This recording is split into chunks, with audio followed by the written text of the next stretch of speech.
Hello, YouTube land. Just want to do a quick review of Forever Evil, but with no spoilers. It's Forever Evil number 2. There we go. Ultraman, Superwoman, Johnny Quick on the front cover. What they're known as the Crime Syndicate, aren't they? What I'm going to do in this review, as usual, I'm going to do something a bit different. Because you know what I like, I always like to change things up. Yeah, I'm going to go through the comic and I'm going to give my general opinions and feelings about things. But I'm not going to be specific, so I'm not going to spoil anything for people who haven't already read it. So if you haven't already read Forever Evil number 2, you can watch this review without getting spoilers and anything.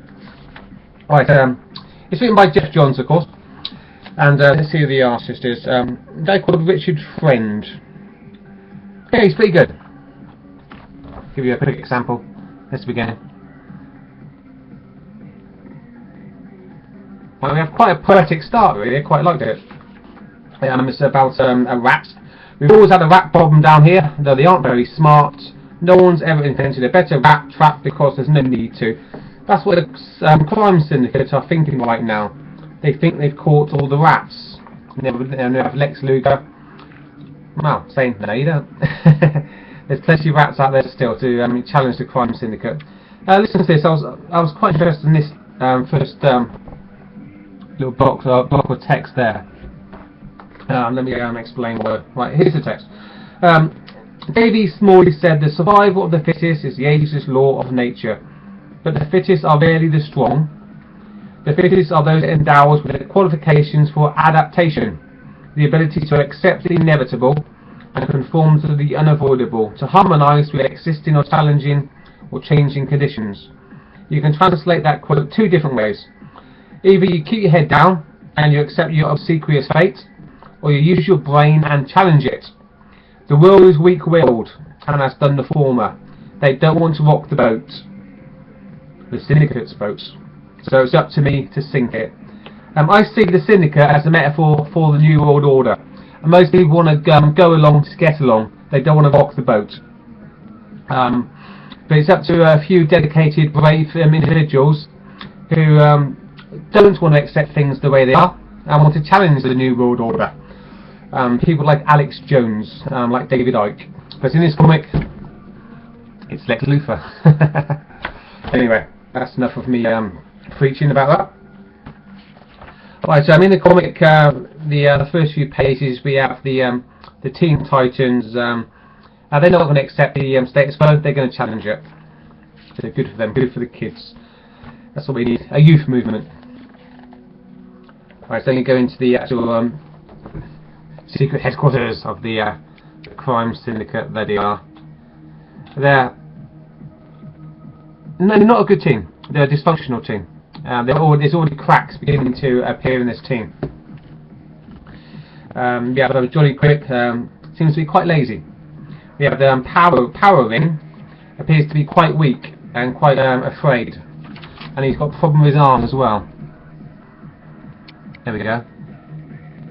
So there's already there's some hints that things aren't quite as ideal as you might think. They haven't won. They might be in a position of power now, but you know the cracks are beginning to appear there. And we have Ultraman and Owlman having a bit of a quarrel. And we also have a I'll tell you this one. I'll give this one. A mysterious man there in the chair. Who is that man? We don't know yet. That could play a big part later on. And we also have a secret between Superwoman and Owlman. It's quite a big one as well. That could break the team apart.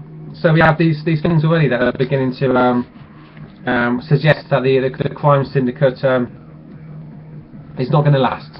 It's got problems already, and there hasn't even been any superheroes there to threaten them yet. They've already got internal problems. That's what I'm trying to say. And we have a good battle with this comic as well, because why not? Yeah, if you've got a comic, you need a good old-fashioned fight scene, don't you?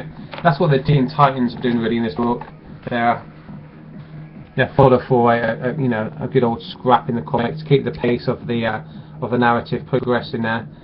We're all big superhero fans, aren't we? What do superheroes do? They fight each other with superpowers, so we get that in this book. But there's obviously a bit more to it. We have Lex Luthor revealing a part of his plan. I won't say what happens, but it's something big Lex Luthor is doing. Something to challenge the Crime Syndicate. You'll see that in this book, what he's doing. I won't show you the actual artwork because that will spoil what Lex Luthor is doing. And if we go to the end here, we have the father of what's his name? Of Victor. That's Cyborg, isn't it? The father of Victor in his lab making the weapons, secret weapons, in something called the Red Room. The Red Room contains the most dangerous technology on Earth. So that might also, you know, come back to challenge the Crime Syndicate. But there are people out there who are doing things to challenge the Crime Syndicate. And at the end of the book, we'll get there now. There's a big revelation as well to do with the Justice League, but I won't spoil that either. So what we have in this book, Forever Evil #2, we have internal dissension between members of the Crime Syndicate. Things are not going as smoothly as they might think, and we have outside forces. We have Victor's dad, Cyborg's dad, and we have Lex Luthor, and something else as well, which all might start to challenge the Crime Syndicate. So issue #2, we will also have a fight there as well, just to keep the plot moving on.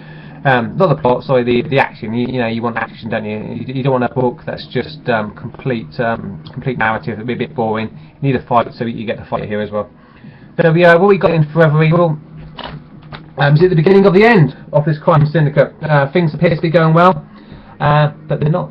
Look a bit closer, and you'll see cracks within this Crime Syndicate that can be exploited.